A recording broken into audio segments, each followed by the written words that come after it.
Voici 3 objets. 3 objets qui racontent le sujet de recherche de Romain. Observez-les attentivement. À vous d'imaginer ce qu'il étudie dans son laboratoire.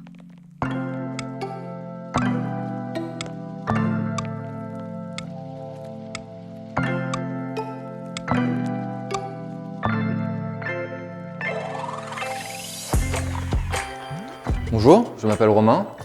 J'ai choisi ces 3 objets. À quoi vous ont-ils fait penser? Ici, vous avez un spray, donc c'est un objet que vous connaissez, rien de nouveau sous le soleil. Comment il fonctionne? Vous avez un tube fin à l'intérieur, vous avez une gâchette sur laquelle, quand vous allez appuyer, l'eau va monter à l'intérieur du tube, elle sera mise sous pression dans la tête et elle sera éjectée par la buse. À ce moment-là, le jet est éjecté à grande vitesse avec un diamètre petit, donc il va créer beaucoup de gouttes. C'est ce qu'on appelle la fragmentation ou l'atomisation d'un jet. Bon, la pomme maintenant. Vous avez peut-être pensé que c'est mon 4 heures, ça arrive parfois, mais c'est pas ça. On a vu juste avant un spray qui pulvérise un jet dans de l'air à grande vitesse, qui va créer plein de gouttes, et ça ressemble méchamment à de la pluie. Il y en a certains qui s'en servent pour hydrater certaines plantes, il y en a d'autres qui s'en servent pour aller pulvériser des pesticides sur leurs pommiers, par exemple.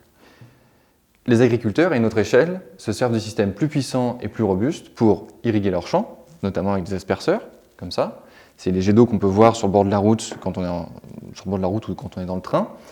Ou alors, en utilisant le même système, les agriculteurs aussi pulvérisent des pesticides dans les vergers qui à ce moment-là font plusieurs hectares et c'est quelque chose de bien plus robuste et de plus puissant. Alors ici, vous avez des barrettes de mémoire et font 1 gigabit. Barrettes de mémoire, ça vous fait penser composants informatiques, ordinateur, calcul. Est-ce que j'essaye d'optimiser les usages en eau pour l'irrigation ou alors l'usage des pesticides pour la pulvérisation? Pas vraiment.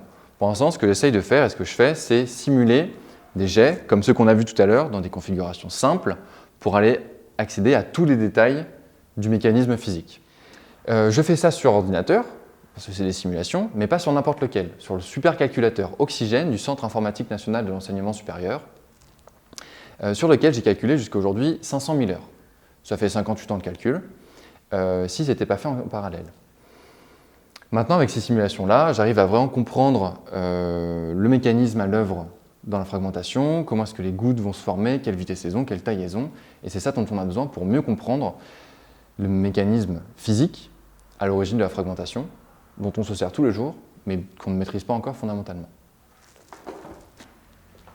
Tout ça pour vous dire que j'étudie l'atomisation des jets liquides à l'aide de simulations numériques directes qui me permettent d'accéder à tous les détails du jet et ainsi de développer le cadre scientifique, c'est-à-dire les lois, les équations ou les formules nécessaires aux ingénieurs qui pourront demain améliorer et développer des applications du quotidien comme celui-là, l'irrigation ou la pulvérisation.